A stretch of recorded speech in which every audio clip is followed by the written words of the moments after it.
39 years ago, in the spring of 1985, Section 15.1 of the Charter of Rights and Freedoms had officially come into effect, proclaiming that henceforth, every individual is equal before and under the law, and has the right to the equal representation and equal benefit of the law without discrimination. However, the purpose of my being here today, and the message I would like to convey to all of you, begins even further back in time. I come from a mixed European background, French and German on my mother's side, Greek on my father's side. My grandfather, Konstantinos Stamatinos, who passed away last August, was born and raised on the Greek island of Chios in the village of Erigoros. Having lived there for the first 28 years of his life, witnessing firsthand the occupation of his country during the Second World War when he was only a small boy.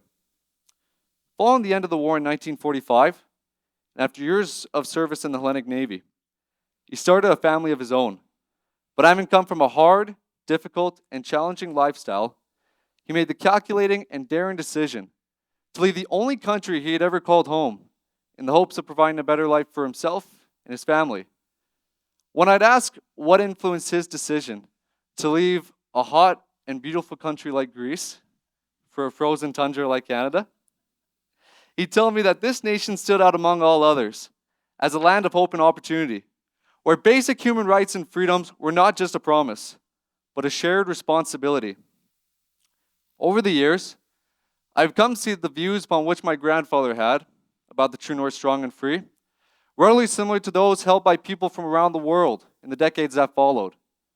For in today's time, Canada is widely seen around the globe as a shining beacon of hope, freedom, and stability, a land upon which the promise of a better quality of life is of the greatest national importance.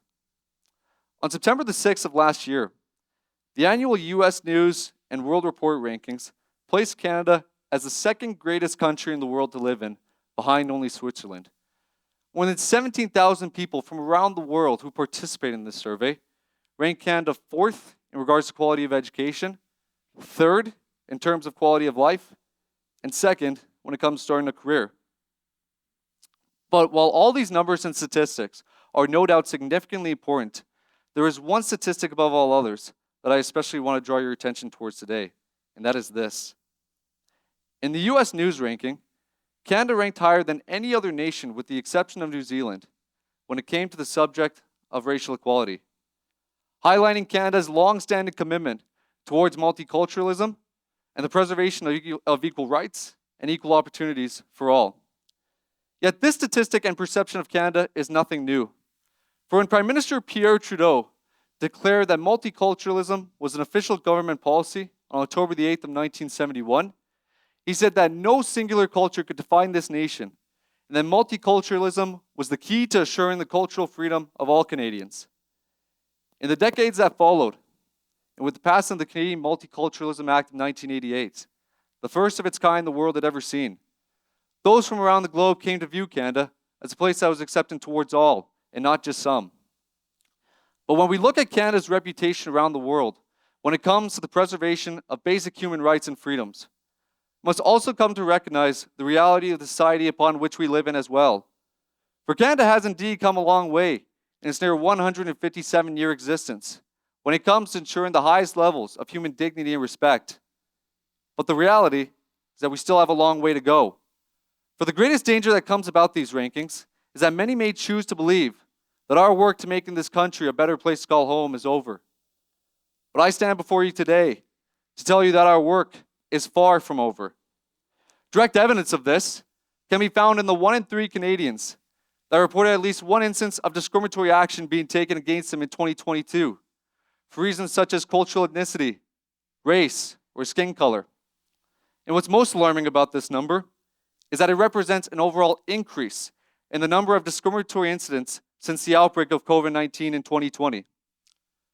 So this would naturally beg the question, how could a country ranked second best in the world in terms of racial equality have such high and alarming rates of discriminatory incidents being taken against its own citizens? Well, I believe there are two answers to that question. The first comes from recognizing the fact that every nation included in these rankings experiences their own set of challenges and difficulties. some more prevalent than others, for we must recognize that no nation on earth is perfect. But the second comes from the collective challenge of facing our past. Back in 2017, when Canada celebrated 150 years of Confederation, the theme around that celebration revolved around three simple words: strong, proud, and free. For as millions gathered from across the nation to reflect with the utmost national pride upon the history of this land, the level of excitement enjoying the air did not go unnoticed by those from around the world. For in the lead up to Canada 150, immigrants and travelers from across the globe were asked one simple question by Global News: what do you think of Canadians in the country they live in? Citizens of India, Slovakia, and Austria spoke about how Canadians learned to respect all other peoples, and that the cultural diversity within this land is not typically seen anywhere else in the world. But what they didn't mention was that Canadians do in fact experience their own set of challenges and difficulties, both in the past and the present. Why, you may ask? Well, while we undoubtedly have much to be proud of in this country, we have at times developed a tendency to focus more of our attention towards and portray to the rest of the world what is good than what is bad. For we take pride in remembering moments such as Terry Fox's Marathon of Hope or the birth of a nation at Vimy Ridge. But we forget at times that Canada 150 was seen by many as 150 years of colonial oppression. And this is where we must have the strength to confront our past. No matter how difficult nor challenging it may prove to be, we must come to recognize that Canada's history is not perfect, and that acts of injustice and discrimination were committed towards individuals in the past. But understanding the mistakes of the past is the first step towards correcting the issues of the present. For as Winston Churchill once said, those who fail to learn from history are doomed to repeat it. So where do we begin? Well, I believe the most appropriate place to start is to look back upon the history of those who occupied this land long before the Europeans. For Indigenous history is Canadian history. There is no denying the fact that acts of injustice and discrimination were committed towards Indigenous peoples in our history by those who deemed themselves to be racially superior to all others. The most infamous example, of course, being the residential school system, where Indigenous youth from 4 to 16 were forcibly taken from their families, forced to abandon any and all ties to their culture under threats of physical violence and harassment. But the residential school system was not the only act of injustice in our history. For the broken promises of the 11 number treaties and the 60 scoop, which saw more than 22,000 Indigenous youth taken from their families and placed in non-Indigenous households, are just two more infamous examples. But Indigenous peoples were not the only one in Canada's history to be targeted based upon race. As thousands of individuals of African descent who came via the transatlantic slave trade were forced into hard labor alongside Indigenous peoples on European colonial settlements in what is now present-day Canada. And even after the end of slavery in Canada in 1834, African Canadians were denied equal and fair access to opportunities and services made exclusively to whites, including education, job employment, healthcare, and housing.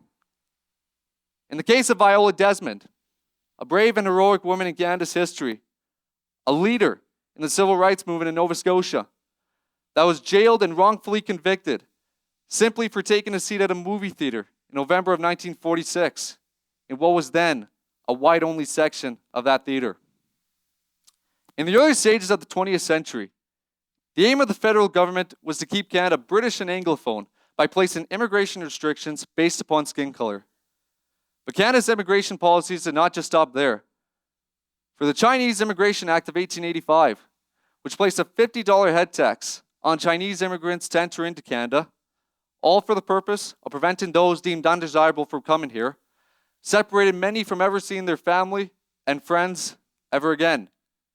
And for those who remained, events such as the Vancouver anti-Asian riots of 1907, where more than 30,000 protesters took to the streets, wearing ribbons saying "For White Canada," only added to the level of hatred and hostility for those who remained. But Chinese immigrants are not the only ones of Asian descent to be targeted. Following the attack on Pearl Harbor in 1941, more than 22,000 men, women, and children of Japanese descent were relocated from the West Coast and placed in internment camps from 1942 to 1949, losing all human and individual rights, all properties and belongings, to eventually be sold and confiscated by the federal government. The internment of Japanese Canadians was a decision solely based upon race and ethnicity, for no evidence ever at all suggested that those of Japanese origin posed any at all risk to national security. These are just a few out of the many different examples of unjust actions taken towards those in the past that I find many whom I talk to today, whether it be inside or outside of a classroom, are not they themselves fully aware of. And the reason why I focus on these chapters of history in specific is due to their strong parallel in the present.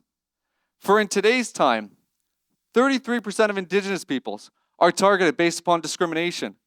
41% of African Canadians experience racism due to their skin color. And since the outbreak of the coronavirus, anti-Asian racism has risen exponentially in Canada. Systemically, unemployment rates for Indigenous peoples and African Canadians are significantly higher than that of white and non-Indigenous Canadians, as can be said in regards to incarceration rates as well. While graduation rates at secondary and post-secondary institutions, it's much lower for Indigenous peoples than non-Indigenous. And there are so many others than the ones mentioned here today that have and continue to be victims of hate discrimination. Acts of hate discrimination not only place those at an unfair disadvantage in society, but contribute to severe mental trauma and added levels of depression, negatively impacting a victim's life and their families from generation to generation. So what can be done about this? Well, I believe the answer to that question lies in our willingness to take the initiative. For deep down, we all wish to make this world upon which we live in a better place for all, not just for ourselves, but for our children and their children's children. But the change we seek comes from the will we possess. For what is it that truly motivates us to go out and make society a better place for all? For me personally, it began in my early years of schooling. No matter who you are, you may at times felt targeted by others for reasons that you yourself did not understand. I myself am no exception. For throughout elementary and a portion of high school, I myself was a victim of bullying and harassment, where demeaning comments such as loser, freak, and stupid made me question why I was on the receiving end of this treatment in the first place. Led me to believe that the only place I felt safe to be myself was anywhere but school. But throughout my life, I've been a firm believer that everything happens for a reason, even if we don't quite understand it yet. And as it turned out, that chapter of my life, no matter how difficult or challenging it proved to be the most important. For it taught me the significant value and importance of treating every individual with the utmost dignity and respect. For it led me not to respond with anger, but with a drive and determination to help others who are going through similar experiences, to let them know they were not alone in their struggles.